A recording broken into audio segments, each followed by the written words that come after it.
तब उसमें से शीतलता प्रकट होगी, तब वो हमारे लिए उपयोगी होगा।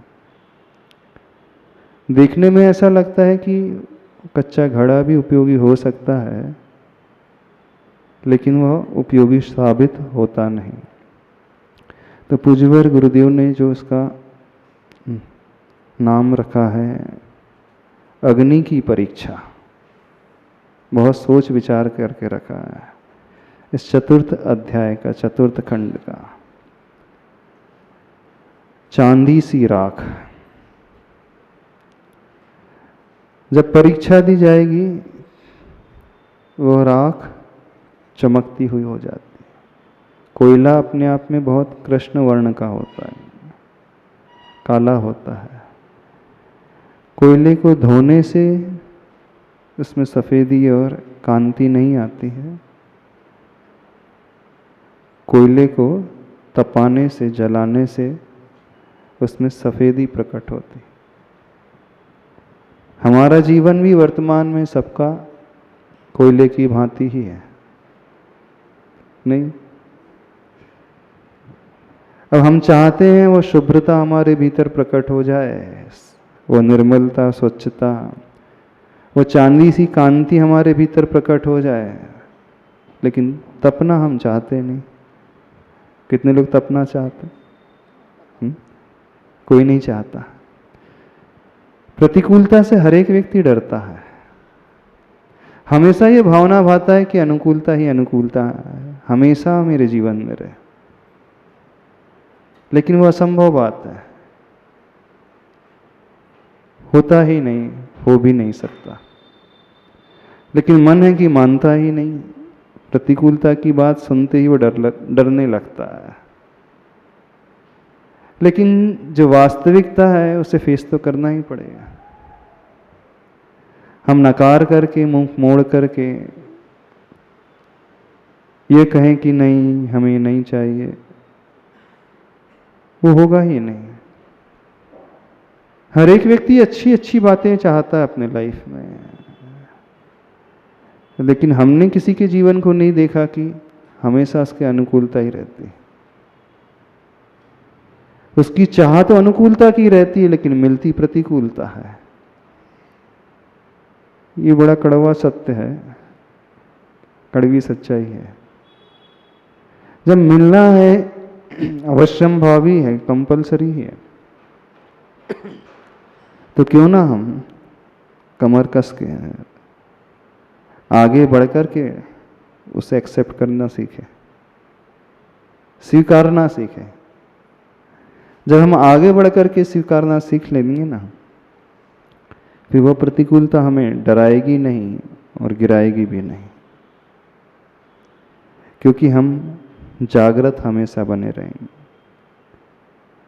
सामना करने के लिए हमेशा कटिबद्ध रहेंगे, तैयार रहेंगे। इतना जानते हुए भी फिर भी मन गवाही नहीं देता, घबरा जाता है। सभी लोग घबरा जाते हैं? नहीं घबराते? कितने लोग प्रतिकूलताओं का सामना बहुत हंस करके करते, खुश होकर के करते। ये हमारी लाइफ का गोल्डन टाइम होता है, गोल्डन अपॉर्चुनिटी होती है, क्योंकि गोल्ड तभी निखरता है, उसके बिना गोल्ड निखर नहीं सकता कभी।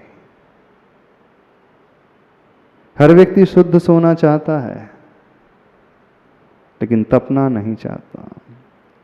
ये परस्पर में विरोधी बातें हैं, कॉन्ट्राडिक्टरी हैं। अब हम शुद्ध होना चाहते हैं, शुद्ध सोना चाहते हैं, तो हमें चला करके उस तप को अंगीकार करना होगा, चला करके प्रतिकूलताओं का सामना करना होगा। गुरुजी फिर परवश नहीं, स्ववश। परवश में वो बात नहीं आ सकती है, क्योंकि प्रत्येक भाव में हम सब ने परवश होकर के, पराश्रित होकर के उस प्रतिकूलता को झेला है। हर भाव में यही किया है। और जब जब पराश्रित होकर के, परवश होकर के किया जाता है, वो हमें खुशी भी नहीं देता है और हमारे भीतर निखार भी नहीं लाता। तो एक भाव ऐसा होना चाहिए, एक पुरुषार्थ ऐसा होना चाहिए, हम सोवस चाह करके स्वेच्छा से, इच्छा पूर्वक, प्रसन्नता से उसे आगे बढ़ करके स्वीकारना सीखें और भाव ये रखें कि मेरे जीवन में वो प्रतिकूलता आए। अब थोड़ा सा हम उल्टा बोल रहे हैं। आज तक आपने अनुकूलता की भावना रखी है लेकिन मिली तो नहीं। सबकी यही भावना रहती है लेकिन सबको ही नहीं मिलती है। तो अब थोड़ा सा उल्टा चलना सीखो, प्रतिकूलता की भावना भाना सीखो। उसका सबसे बड़ा बेनिफिट होता है हम अंदर से स्ट्रांग बन जाते हैं, हम अंदर से मजबूत बन जाते हैं, हमारी सहन शक्ति विकसित हो जाती है, क्षमता का विकास हो जाता है, क्योंकि हमने मानस पहले से ही बना लिया है। और मानस बनाए बिना अचानक वो आ जाती है परिस्थिति, तो वो हमें झटके से धोखा दे करके, धक्का दे करके गिरा देती है। और जब हम ऑलरेडी प्रिपेयर्ड रहते हैं तो धक्का भी मिलेगा तो हम अपने आप को संभाल लेंगे, क्योंकि पहले से ही तैयारी थी। और जब तक प्रिपरेशन नहीं रहती है, धक्का देना तो दूर, कोई व्यक्ति थोड़ा सा जोर से भी कुछ कह देता है, कोई ध्वनि हो जाती है जोर से, तो व्यक्ति घबरा जाता है और फिसल जाता है, गिर जाता है। और पहले हमने धारणा बना ली कि परिस्थिति ऐसी आने वाली है, तो हम गिरेंगे कभी नहीं, बल्कि आसानी से उसका सामना कर पाएंगे, फेस कर पाएंगे। यह उस शत्रु की भांति है जो सामने से आकर के लड़ता है तो हम उसे जीत सकते हैं, लेकिन वह शत्रु जो पीठ पीछे आकर के चुपचाप से आक्रमण कर दे, तो संभावना ज़्यादा बनती है हारने की, अपने आप को खोने की। लेकिन शत्रु सामने से आ रहा है तो हम भी तैयार रहते हैं और संभावना रहती है बराबर से सामना करने की, और उसमें फिर जीत होने की संभावना प्रबल हो जाती है। समझ में आ रहा हम क्या कह रहे हैं? ऊपर से तो नहीं जा रहा थोड़ा सा अलग सा विषय हम देना चाह रहे हैं। हाँ? उल्टा सा हम बोल रहे हैं, अपने जीवन में अनुकूलता की कामना करना बंद कर दो आज से। भगवान के समक्ष जाकर के, प्रकृति के समक्ष जाकर के, चला करके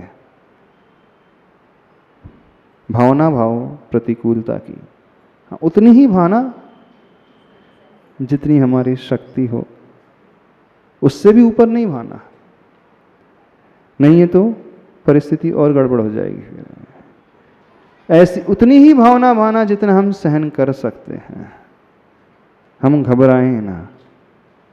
तो वह भावना और वह प्रतिकूलता जीवन में वरदान साबित हो जाएगी, अभिशाप नहीं, वरदान साबित होगी। वो हमें अंदर से बाहर से सब तरफ से मजबूत बना देगी, बिल्कुल बहुत मजबूत बना देगी, और इतना निखार ला देगी जिसकी कभी हमने कल्पना भी नहीं की हो, जिसके बारे में कभी हमने सोचा भी नहीं होगा। इतना हमारे लिए वो परिष्कृत कर देगी, शुद्ध कर देगी। कर सकते हो? हिम्मत है आपके भीतर? हाँ? साहस है इतना? कभी भगवान के सामने जाकर के 2 मिनट ये भावना भाना, भगवान मेरे जीवन में थोड़ी प्रतिकूलता बनी रहे, आती रहे, ताकि मैं अंदर से मजबूत बन सकूं। मुनिराज के जीवन में कहा गया है कि वे परिशह को परिशहान उरन देन, तो यानी परिसहों का सामना चला करके करते हैं। वे पर्वत के चोटी पर जाकर के सूर्य के सम्मुख खड़े होकर के गर्मी में उस तप को अंगीकार करते हैं। सर्दी में सरोवर नदी के किनारे खुले आसमान के नीचे रात्रि में खड़े होकर के करते हैं, और वर्षा ऋतु में वृक्ष के नीचे खड़े होकर के जब बारिश बंद हो जाती है उन पत्तों से वह बड़ी बड़ी बूंदें ऐसी गिरती हैं मानो बाणों की वर्षा। आचार्य भगवान ने योगी भक्ति में लिखा है, ग्रीष्म काल में आग बरसती गिरि शिखरों पर रहते हैं, वर्षा ऋतु में कठिन परिशह तरुतल रहकर सहते हैं, तथा शिशिर हेमंत काल में बाहर भू पर सोते हैं, वंद साधु में वंदन करता दुर्लभ दर्शन होते हैं। योगी भक्ति का पद्यानुवाद करते हुए आचार्य भगवान ने लिखा। जब ये पंक्तियां पढ़ते हैं ना, सामान्य से व्यक्ति पढ़ेगा तो उसे लगेगा ये सब पागलपन की हरकतें क्यों की जा रही, क्या आवश्यकता पड़ गई उन मुनिराज को गर्मी में पर्वत के शिखर पर खड़े होकर के, सर्दी में नदी किनारे और वर्षा ऋतु में वृक्ष मूल वृक्ष के तल खड़े होकर के साधना कर रहे हैं। कोई पागलपन नहीं है, उसके पीछे बहुत बड़ा रहस्य है, उसके पीछे बहुत बड़ा सिद्धांत छिपा हुआ है। वे चला करके उस परिसर को झेल रहे हैं, उस साधना को कर रहे हैं, उससे हमारी सहिष्णुता तितिक्षा वृद्धि को प्राप्त होती है। जब ऐसा अभ्यास वो करते हैं, ऐसी प्रैक्टिस वो करते हैं, और फिर कोई उपसर्ग करता है मुनिराज के ऊपर, जलती हुई सिगड़ी भी रख देता है, अथवा जलते हुए लोहे के आभूषण पहना दे, अथवा अग्नि ही लगा दे स्तन को, अथवा वह स्यालिनी भक्षण कर रही है स्तन का, वो सिंह आकर के खा रहा है, अथवा वह अजगर अपने मुख में साबुत निगल रहा है, फिर भी वे अड़ग बैठे ही रहते हैं ध्यान में, घबराते नहीं हैं, विचलित नहीं होते हैं, ध्यान से बाहर नहीं आते हैं। किस बलबूते पर? उस प्रैक्टिस अभ्यास के बलबूते पर। अब जो व्यक्ति इस अभ्यास को कर लेता है उसके लिए उस परिस्थिति के आने पर वो हैबिचुअल हो जाते हैं, तो गिराने वाली नहीं बल्कि ऊपर उठाने वाली साबित होती है। समझ रहे हो? नहीं समझ रहे? लेकिन वैसा होने के लिए अंतरंग से हिम्मत करना होगा, उस भावना को भाने के लिए अंदर से साहस करना होगा। एक ऐसा साहस जो अंदर से हमारे भीतर सब कुछ अलग ही प्रकार से प्रकट करके रख देगा।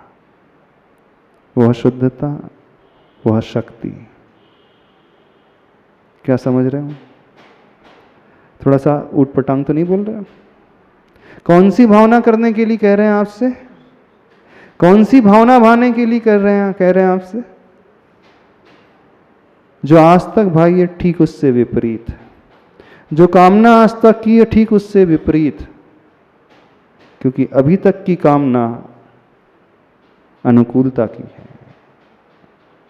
हर एक व्यक्ति, हर एक श्रावक भगवान के पास जाकर के सुख मांगता है। सुखी मांगता है ना?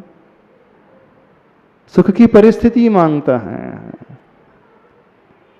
लेकिन विरले होते हैं जो भगवान के पास जाकर के दुख की कामना करते हैं, कष्ट की कामना करते हैं। बहुत विरले लोग होते हैं।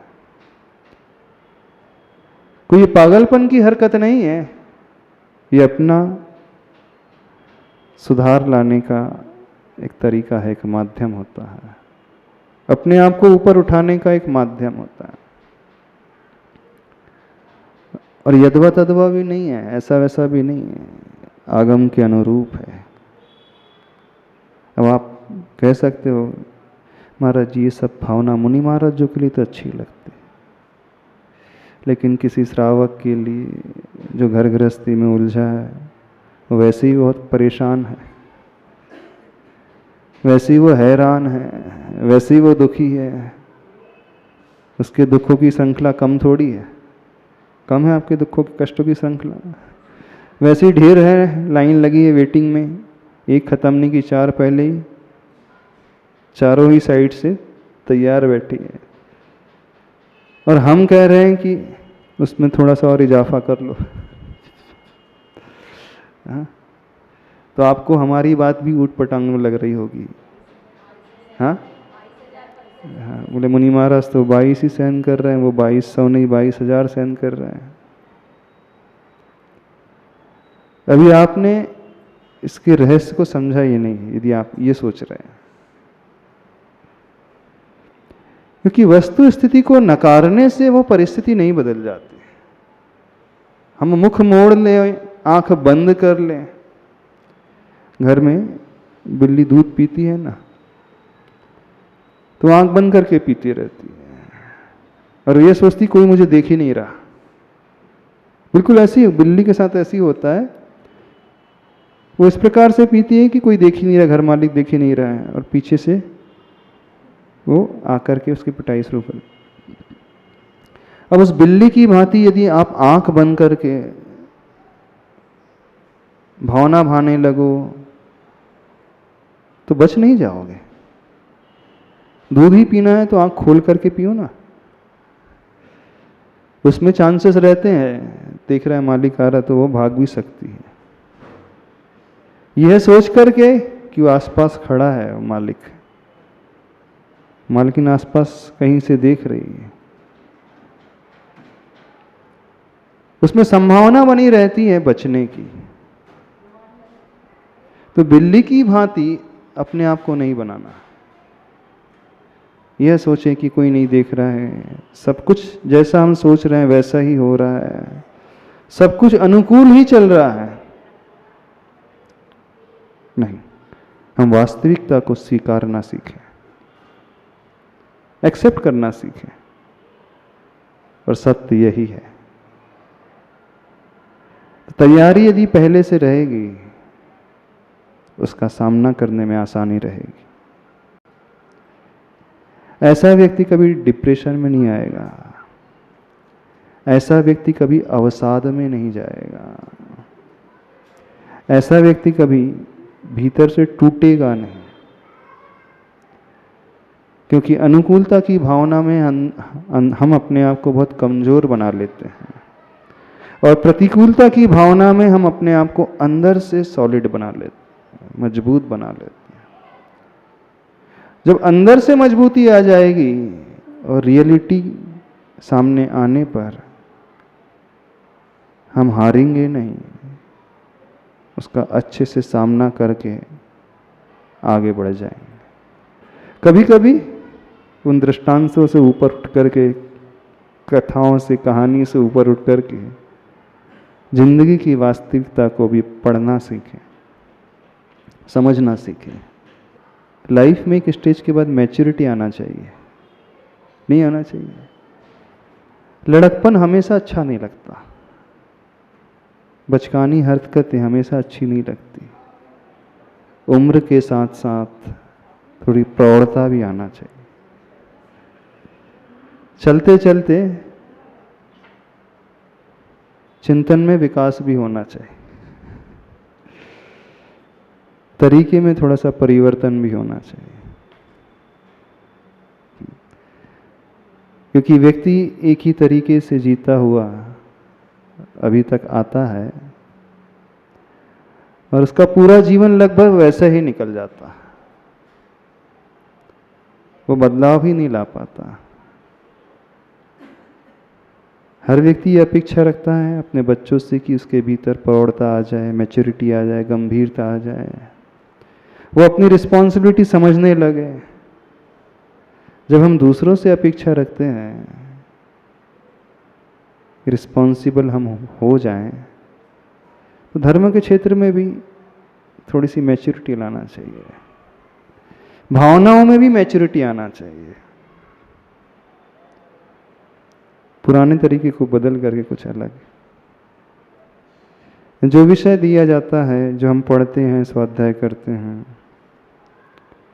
उसके प्रश्न को पकड़ना भी तो आना चाहिए। क्या है, क्या आचार्य भगवान हमें देना चाह रहे हैं, क्या समझाना चाह रहे हैं? तो आप लोगों को क्या समझ में आ रहा है? मुखमाटी महाकाव्य के इस चतुर्थ खंड के प्रारंभिक दिवस पर अग्नि की परीक्षा, चांदी सी राख। सीता क्यों पूजनी बन गई? अग्नि की परीक्षा, अग्नि परीक्षा दी थी उसने। वैसे कोई भी सीता नहीं बनना चाहता, नहीं बनना चाहता। इतनी हिम्मत हम में नहीं है कि अग्निकुंड में हम बैठ जाएं। हाँ, उतनी परीक्षा की हम बात भी नहीं कर रहे हैं। आप साक्षात अग्निकुंड में बैठ जाओ, लेकिन हम उतनी ही बात कर रहे हैं जो हमें अंदर से मजबूत बना ले। जितनी कैपेसिटी है, जितनी क्षमता है, उसके अनुरूप भगवान से एक भावना माना कि भगवान बीच बीच में जीवन में थोड़े थोड़े कष्ट आते रहे, थोड़ी थोड़ी प्रतिकूलताएं आती रहे। इसलिए नहीं कि मैं टूट जाऊं, बल्कि इसलिए कि मैं और अच्छा हो जाऊं और अच्छे से इस दुनिया में रह सकूं, सामना कर सकूं। परिस्थिति मुझ पर हावी ना हो, मैं उस पर हावी हो जाऊं। वो मुझे प्रभावित ना कर सके, बल्कि मैं उसे प्रभावित कर सकूं। जब ऐसी सोच भीतर पैदा होती है, तब जीवन निखरता है।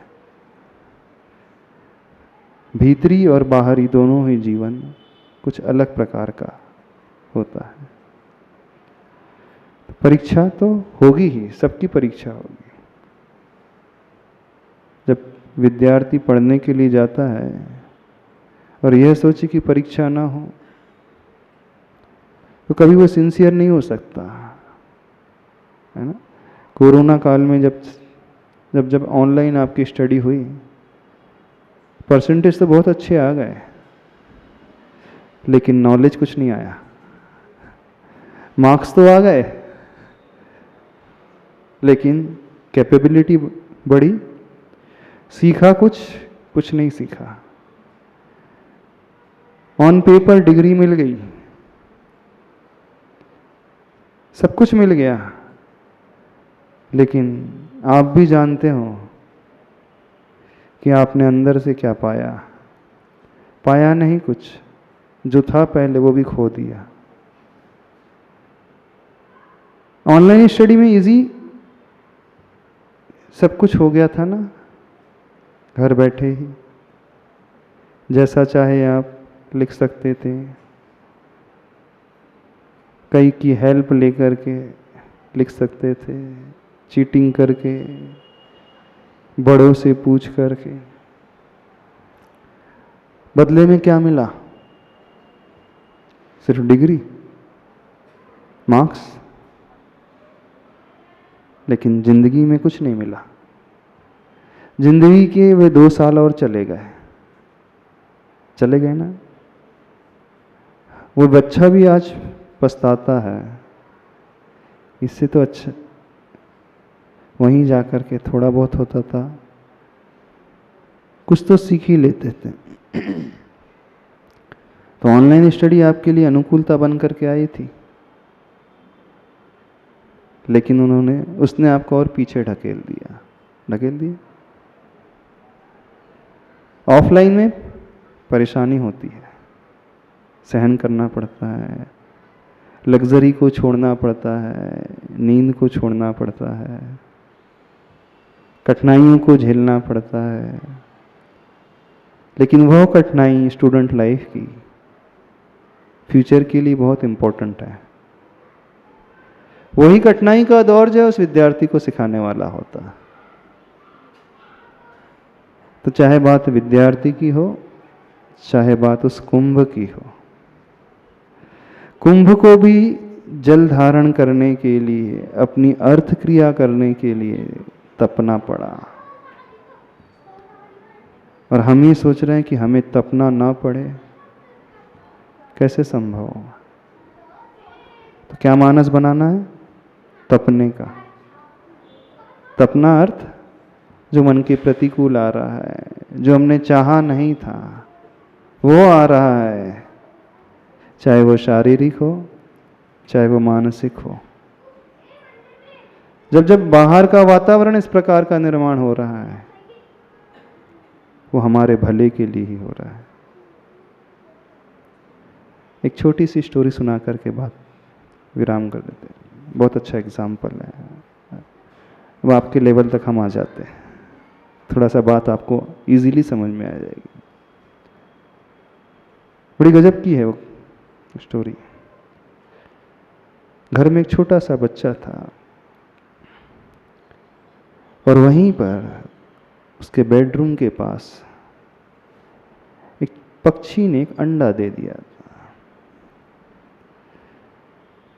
और संयोग से वो अंडा उसके बेड के पास आकर के गिर गया और वो अंडा फूट जाता है। उसमें से वो ककून बाहर आ जाता, छोटा सा जीव था, चूजा जो है बाहर आ जाता, बहुत छोटा सा। वो बच्चा देख रहा था उस फूटे हुए अंडे को और देखता क्या है, वो छोटा सा पक्षी उससे बाहर निकलने की कोशिश कर रहा था, लेकिन जितना वो ऊपर उठता था उसके पैर स्लिप हो जाते थे, पुनः वो नीचे पहुंच जाता था, क्योंकि अंडे में जो लेयर होती है एक लिक्विड जैसा है, बहुत एकदम चिपचिपा लिक्विड होता है जैसे वो। तो जितना वो कोशिश करता था अपनी शक्ति के अनुसार, शक्ति तो ज़्यादा थी नहीं, किसी तरह मैं इस अंडे से बाहर आ जाऊं, उस चिपचिपे पदार्थ के कारण वो ऊपर निकल ही नहीं पाता था, पुनः फिसल करके नीचे गिर जाता था। वो बच्चा बहुत देर तक उस छोटे से जीव की इस हरकत को देखते रहा, इस ककून की हरकत को देखते रहा। उसे बड़ी दया आ गई, जाता है बाहर से एक छोटी सी लकड़ी निकल लेकर के आता है और उस लकड़ी को अंडे के भीतर डाल देता है। अब उस छोटे से पक्षी के लिए बड़ी सहूलियत हो गई। अब वह अंडे के छिलके से, उसके आश्रय से बाहर नहीं आ रहा, उसने लकड़ी को पकड़ लिया और जैसे ही उसने लकड़ी में आ गया, अब उसका वो चिपचिपा पदार्थ दूर हो गया। बच्चे को बड़ी खुशी हुई, देखो मैंने कितना अच्छा काम किया। और वो जो पक्षी उस लकड़ी पर आ गया था उसको निकाल करके धीरे से बाहर रख देता है। बड़ा प्रसन्न उछलता कूदता हुआ जाता है अपने पापा के पास, कहता है देखो पापा आज मैंने बहुत अच्छा काम किया है। बोले कौन सा काम किया? वो पक्षी जो ऊपर नहीं आ पा रहा था, मैंने उस लकड़ी के माध्यम से उसे रास्ता दे दिया। वो जो बार बार फिसल करके गिर रहा था, इसके माध्यम से वो आसानी से आ गया और वो बाहर उस अंडे के बाहर है। बोले कहाँ पर है वो अंडा? बोले मेरे बेडरूम में ही है। बच्चा पापा को लेकर के आता है बेडरूम में। पापा और बच्चा दोनों देख रहे हैं, नीचे बैठ करके देखते हैं। वो पक्षी धीरे धीरे रेंग करके चलने लगा, थोड़ी देर के बाद मर जाता है। थोड़ी देर के बाद वो आगे बढ़ ही नहीं पाता है, मूर्छित सा एकदम गिर जाता है। इंतजार कर रहे हैं दोनों की अभी चले चले, लेकिन चलना तो दूर, वह चल ही बसा। पिता ने देखा, बोले बेटा तुमने अच्छा काम नहीं किया। बोले क्यों? मैंने तो उसकी हेल्प की थी, मदद की थी, वो बार बार फिसल करके गिर रहा था। बोले जानते हो वो अंडे में जो उसका द्रव था, जो लिक्विड था, वो उसके लिए बैरियर नहीं था। जो पक्षी बार बार ऊपर आने की कोशिश करता और फिसल करके नीचे गिर रहा था, अंडे में ही वापस जा रहा था, जितने बार वो ऊपर आता उतने बार वो फिसल रहा था, और जितने बार वो फिसल रहा था उतने ही बार उसके पैर जो है मजबूत हो रहे थे। उसकी पूरी की पूरी बॉडी जो है उस बैरियर के अगेंस्ट जाकर के कार्य कर रही थी, वो अंदर से मजबूत हो रही थी। तुमने उसे सहारा देकर के बचाया नहीं, बल्कि उसे तुमने मार दिया। समझ में आ रही बात? क्यों मर गया वो? उसने अनुकूलता देख ली थी कि मुझे गिरना नहीं पड़ेगा, फिसलना नहीं पड़ेगा, और उस लकड़ी के आश्रय से वो बाहर आ गया। हाँ, तात्कालिक तो वो बाहर आ गया, अब वो गिरा नहीं, लेकिन ज्यादा देर जीवित भी नहीं रहा। थोड़ी देर के पश्चात वो मर गया। हमें ऐसा लगता अवश्य है कि जो परिस्थिति हमें गिरा रही है, पीछे ढकेल रही है, कष्ट दे रही है, वो हमारे लिए नुकसानदायी है। वो नुकसानदायी नहीं होती, वो हमारे लिए सपोर्ट देने वाली होती है, हमें भीतर से स्ट्रांग बनाने वाली होती है। यदि वो बच्चा ये कार्य नहीं करता तो आज वो मरता नहीं, जान नहीं देता, बल्कि पूरी जीवन, पूरी लाइफ को अच्छे से जीता। वो ही लिक्विड था उसके लिए मजबूत बनाने का सबसे बड़ा साधन था। जितना गिरना, हर बार वो उतना ही मजबूती से आगे बढ़ता है। इस बात को समझे, इस एग्जाम्पल को हमेशा याद रखना। जब जब जीवन में हमारे लिए बहुत ज़्यादा अनुकूलता कोई बनाने की कोशिश करने लगे, तो समझना वो हमारा हितैषी नहीं है, वो हमारा दुश्मन है। वो हमें कमज़ोर बना करके रख देगा, बिल्कुल कमज़ोर बना करके छोड़ देगा। बहुत ज़्यादा आश्रय जो दिया जाता है, वे लोग आश्रय को पा करके कभी इंडिपेंडेंट नहीं हो पाते, वे हमेशा पराश्रित रहते हैं। स्वाश्रित होने के लिए हमें पर का आलम्बन ज़्यादा नहीं लेना चाहिए। स्विमिंग सीखते समय वो ट्यूब थोड़ी देर के लिए ठीक है, उससे ज़्यादा ठीक नहीं। बल्कि जो स्विमिंग पूल में स्विमिंग सीखते हैं वे कभी अच्छे स्विमर नहीं बन पाते, अच्छे तैराक नहीं बन पाते। जो एकदम गांव में नदी में कूद पड़ते हैं, कुएं में छलांग लगा देते हैं, जिन्हें तैरना नहीं आता है, प्रतिकूलता जैसे ही मिलती वो हाथ पर चलाना शुरू कर देते हैं। वे बच्चे नदी का तेज बहाव है, हाथ पर चलाना शुरू कर देते हैं। लगता है कि डूब जाएंगे, नहीं, वो हाथ पर चलाना ही उन्हें बहुत बढ़िया तैराक बनाता है।